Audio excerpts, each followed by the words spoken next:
oxuyur hicran.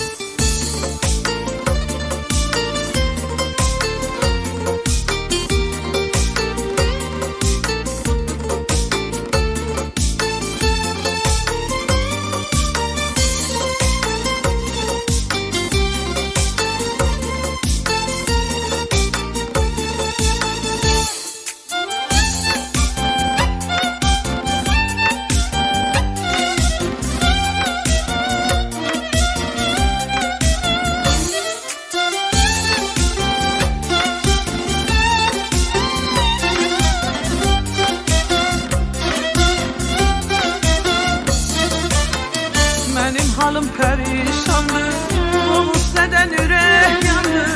Şərabı tök şərab istə, Saqi bu ürəyim qandır. Dəli divanə eyləyib, Hələk bu ustadən məni. Ey şərab mən içirəm, Yaddan çıxardam səni mən. İçirəm gecə gündüz, Şərab düşmür əlimdən.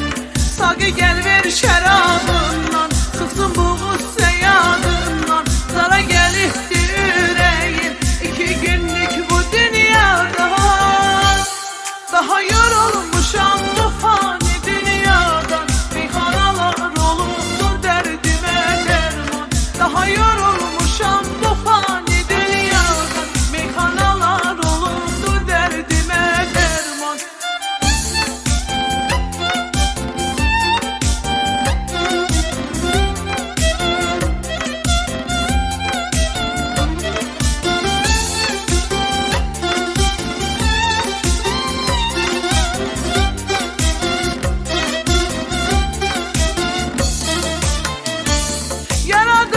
Səni gözəl yaradanım bu könlümə.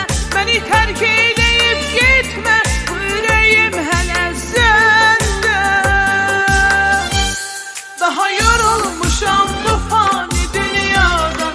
Meyxanalar olubdur dərdimə dərman. Daha yorulmuşam bu fani dünyadan. Meyxanalar olubdur dərdimə dərman.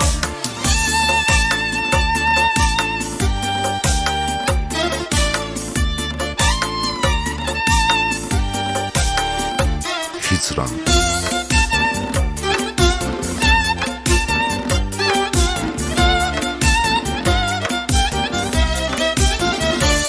Töküzdə üstə peymanə, olsun bu dünya viranə.